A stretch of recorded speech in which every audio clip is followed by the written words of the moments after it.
नमस्कार दोस्तों, उम्मीद करता हूँ आप स्वस्थ होंगे। आज मैं एक ऐसे व्यक्ति के बारे में बताने जा रहा हूँ जो दुनिया में शांति दूत के नाम से प्रसिद्ध एवं दक्षिण अफ्रीका के गांधी एवं लोकतंत्र के प्रथम उद्धारक एवं champions of freedom Nelson Mandela, जिनका जन्म 18 जुलाई 1918 को मेवोजा ईस्टर्न केप दक्षिण अफ्रीका में हुआ। मंडेला के बचपन का नाम रोली हल्ला था, जिसका मतलब उपद्रवी होता है या उद्दंडी। लोग प्यार से मदीबा भी बुलाते थे। नेल्सन मंडेला का नाम स्कूल वालों ने दिया, जिसका मतलब सरदार का बेटा। मंडेला के पिता हेनरी मेवोजो कस्बे के जनजातीय सरदार थे। 12 वर्ष की कम उम्र में मंडेला के पिता की मौत होगी, जिसके बाद नेल्सन मंडेला का पालन पोषण जोकी ताबा ने किया, क्योंकि यहाँ मंडेला की मां ने भेजा था कि मंडेला को अच्छी शिक्षा मिल सके। मंडेला पहले ऐसे व्यक्ति थे जिन्होंने परिवार में शिक्षा ग्रहण की। फोर्ट हरे के यूनिवर्सिटी कॉलेज में पढ़ाई की। अरेंज मैरिज से बचने के लिए 1941 में मंडेला जोहान्सबर्ग भाग गए। जोहान्सबर्ग की सड़कों पर भटकते रहे, चौकीदार एवं क्लर्क की नौकरी की। मंडेला ने कोरस्पोंडेंस से अपनी ग्रेजुएशन की डिग्री ली। इसके बाद यूनिवर्सिटी ऑफ वाइट वाटरसैंड में कानून की पढ़ाई की। इसी दौरान उनकी मुलाकात वोल्टर से हुई थी, जिससे राजनीतिक रूप से प्रभावित होकर नेशनल भेदभाव के खिलाफ सक्रिय हो गए थे। क्रांति की राह पर चलते देख कॉलेज वालों ने मंडेला को रस्टिकेट कर दिया। 1944 में मंडेला अफ्रीकन नेशनल कांग्रेस में शामिल हुए और अपनी युवा लीग को स्थापित करने में मदद की। 1947 में पार्टी के सचिव चुने गए। नेल्सन मंडेला एक ऐसे शख्स थे जो लड़ गए, न खुद कभी हथियार डाले और न ही समर्थकों को ऐसा करने दिया। ANC ने ओलिवर टेम्बो के साथ मंडेला ने 1952 में दक्षिण अफ्रीका की पहली अश्वेत कानून प्रथा का स्थापना की, जो 1948 के रंगभेद कानून के बाद के मामलों में विशेषता प्राप्त कर रही थी।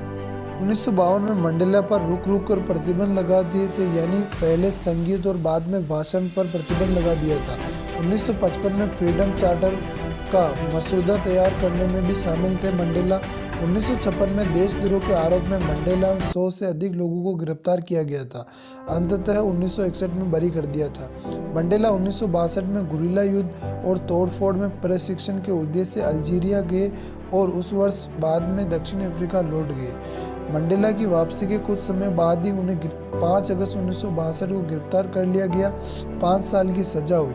अक्टूबर 1963 में कुख्यात रिवोनिया मुकदमे में कैद मंडेला और अन्य पुरुषों द्वारा तोड़फोड़, देशद्रोह और हिंसक साजिश रचने की कोशिश की गई थी, जिसके कारण 12 जून 1964 को मृत्युदंड से बाल बचे एवं आजीवन की कारावास की सजा सुनाई गई मंडेला को। 64 से 1982 में नेल्सन मंडेला को रंगभेदी लड़ाई के दौरान सरकार ने 27 साल के लिए रोबिन द्वीप की जेल में डाल दिया, जहां उन्हें कोयले की खान में काम करना पड़ा।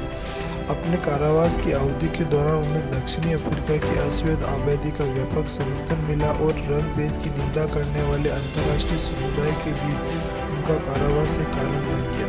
1983 के बाद दक्षिणी अफ्रीका में राजनीतिक स्थिति बिगड़ गई और विशेष रूप से 1988 के बाद राष्ट्रपति के मंत्री द्वारा नियुक्त किया गया उत्तराधिकारी से नेल्सन मंडेला 1989 में मुलाकात की।